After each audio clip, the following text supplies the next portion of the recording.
Hello friends, welcome back to our channel. ఈరోజు మన recipe chicken curry అండి. Hotel స్టైల్లో రోటీ సంగటిలోకి అయితే చాలా టేస్టీగా ఉంటుంది. ఈ విధంగా ప్రిపేర్ చేసేసామంటే దీనికోసం నేనైతే స్టవ్ పైన ప్యాన్ తీసుకొని అందులోకి ఎండు కొబ్బరిని అయితే యాడ్ చేసుకున్నాను. కొద్దిగా ఆయిల్ వేసుకున్నాను. 2 లవంగాలు, అలాగే దాల్చిన చెక్క నేనైతే స్కిప్ చేశాను, మీరు కావాలంటే వేసుకోండి. కొద్దిగా గసగసాలు అయితే యాడ్ చేసుకొని మంచి ఫ్లేవర్ వచ్చే వరకు అయితే వేయించేసుకొని పక్కన తీసుకొని ఉంచేసుకున్నాను. ఇప్పుడు వీటినంతా తీసి మిక్సీ జార్లోకి అయితే యాడ్ చేసుకోవాలి.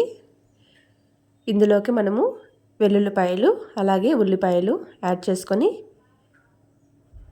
మిక్సీ పట్టేసుకున్నామంటే చికెన్ కర్రీ కోసం పేస్ట్ అయితే రెడీ అయిపోతుంది. చాలా టేస్టీగా ఉంటుంది. ఈ విధంగా మీరు ఫాలో అయ్యారంటే హోటల్ స్టైల్కి ఏమాత్రం తీసుకోదండి ఈ విధంగా ప్రిపేర్ చేస్తే. ఇప్పుడు స్టవ్ పైన ప్యాన్ పెట్టుకొని అందులోకి 2 టేబుల్ స్పూన్ల ఆయిల్ అయితే యాడ్ చేసుకోవాలి.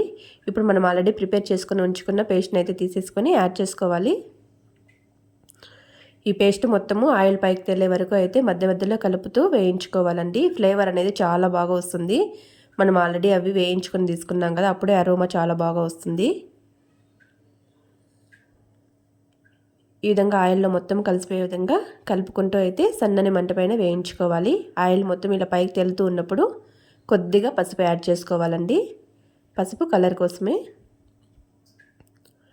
ఈ విధంగా కలుపుకుంటూ మధ్యలో కింద మాడిపోకుండా మధ్య మధ్యలో కలుపుతూ ఆయిల్ మొత్తము బయట వచ్చేసేలాగా అయితే మనము వేయించుకోవాల్సి ఉంటుంది. ఇప్పుడు 2 పచ్చిమిర్చి చీలికలు అయితే చీల్చి వేసేసుకుంటున్నాను. చాలా స్పైసీగా టేస్టీగా వస్తుంది ఈ విధంగా యాడ్ చేయడం వల్ల. ఇప్పుడు మనము శుభ్రంగా కడిగి పక్కన ఉంచుకున్న చికెన్ అయితే 1/2 kg వరకు తీసుకున్నాను నేను. ఇలా వేసేసుకొని మొత్తము మసాలా మొత్తం దానికి పట్టే విధంగా కలిపేసుకోవడమే.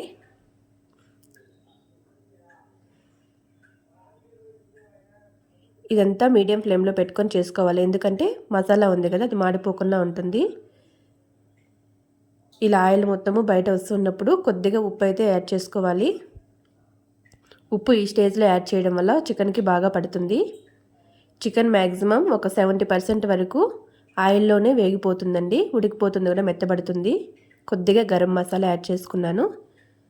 ఇప్పుడు టేస్ట్కి సరిపడా కారపొడి అలాగే ధనియాల పొడి 2 అయితే యాడ్ చేసుకోవాలి. మీరు తినే స్పైసీని బట్టి యాడ్ చేసుకొని, నాకైతే చికెన్ స్పైసీగా ఉంటేనే బాగుంటుంది. సో ఈ విధంగా అయితే యాడ్ చేసుకున్నాను. ఇలా మధ్య మధ్యలో కలుపుకుంటూ మొత్తం ఆయిల్ బయట వచ్చేలాగా, చికెన్ నుండి కూడా ఆయిల్ వస్తుంది కదా, ఆయిల్ మొత్తం బయట వచ్చేలాగా అయితే వేయించుకోవాల్సి ఉంటుంది. ఎక్కువ ఫ్లేమ్ ఒకేసారి పెట్టేసామంటే కింద మసాలా మొత్తం మాడిపోతుంది, స్మెల్ అంత బాగా రాదు. సో మీడియం ఫ్లేవర్లో అయితే వేయించుకోవాల్సి ఉంటుంది. ఇలా ఆయిల్ మొత్తము బయట వచ్చిన తర్వాత నేనైతే 1.5 గ్లాస్ అయితే వాటర్ యాడ్ చేసుకుంటున్నాను. రోటీ లైక్ కదా, చాలా గట్టిగా ఉంటేనే బాగుంటుంది గ్రేవీ అనేది. ఎక్కువ వాటర్ యాడ్ చేసుకోవడం వల్ల టేస్ట్ అంత బాగా రాదు. సో కొద్దిగా వాటర్ యాడ్ చేసుకొని చికెన్ మొత్తం మెత్తబడే వరకు ఇలా మూత పెట్టేసుకొని అయితే ఉడికించేసుకోవాలి.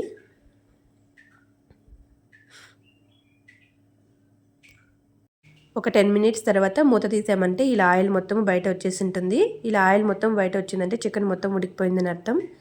కొత్తిమీరతో గార్లిక్ చేసుకొని సర్వ్ చేసుకున్నామంటే చాలా టేస్టీగా చికెన్ కర్రీ అయితే రెడీ అండి. Thanks for watching friends.